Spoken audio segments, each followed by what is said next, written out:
Bismillahirrahmanirrahiim. Ugu horeyn waxaan salaamayaa dhammaan tiimkayga waa aniga oo ah Cabdisalaam Caqiil. waxaan idin leeyahay assalaamu calaykum waraxmatullaahi wabarakaatuh. maantana waxaan rabaa inaan idin la wadaago markii aad rabtid inaad sawir photoshopka ku furatid sawirkaasina uu kuu soo diidayo, tusaale ahaan muhiim u tahay inaad wax ka habaysid u baahan tahay ama inaad jarjartid, laakiin photoshopkii markii aad rabtid inaad sawirkii aad ku furtidba sidaan uu ku leeyahay sidaan oo kale. marka aadna inaad xalisaa rabtaa, marka sidoo ku xalinay maanta anaa ku tusinayo daawasho wacan. markii sawirka sidaas camal uu ku soo diido halkan start menu-ga imaanaya.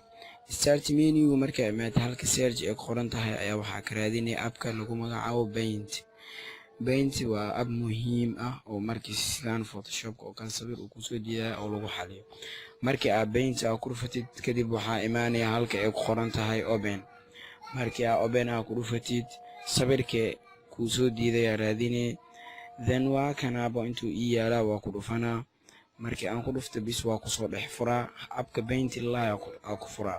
appkan waa app muhiim oo lagu farsameyn karo sawirada iyo waxaas hadda, laakiin ma sii gudagelayno, muhiimadeena hore aan ugu sii socono. marka sidaas ugu soo furto appka, then waxaa sameynaya halka ay qoran tahay save as. markii halka ay qoran tahay aad ku dhufatid magaca oo kaliya ka bedelay, waxaa ku qoray new ayaa ku qoray new. markii aad ku qortid save ayaa leedahay oo desktop-ku document halkan ay qoran tahay ku save gareena save.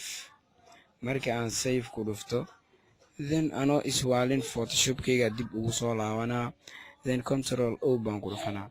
control O markii aan ku dhufto wuxuu yaalay halkan desktop-ka imaana halka new ay qoran tahay ku dhufanaa, then open anoon iswaalin waa ka sawirku ii furmay. marka thank you for watching, hana ilaawin inaad like gareyso, asxaabtaadana la wadaagto, commentigana waa muhiim hoos igu reeb. assalaamu calaykum waraxmatullaahi wabarakaatuh.